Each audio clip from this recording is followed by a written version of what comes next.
tightness in the front of your shoulders, you can use a foam roller to loosen up your anterior delts. This type of mobility exercise is called myofascial release. The effects are similar to if you were to get a sports massage or deep tissue massage in the muscles. This type of training is used by experts and athletes alike to help keep muscles nice and loose and ready for training.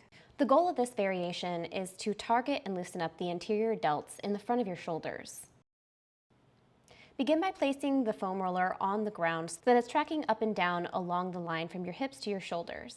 Lay down facing the floor and bring the front of your shoulder on top of the foam roller, and then try to place as much of your body weight as you can into your shoulder against that foam roller. Now rock side to side along that muscle, massaging the muscle and loosening up any tightness that you feel there.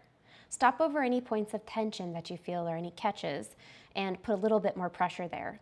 Continue slowly rolling side to side for between 30 seconds and a minute, and then switch to the other side to loosen up your other shoulder.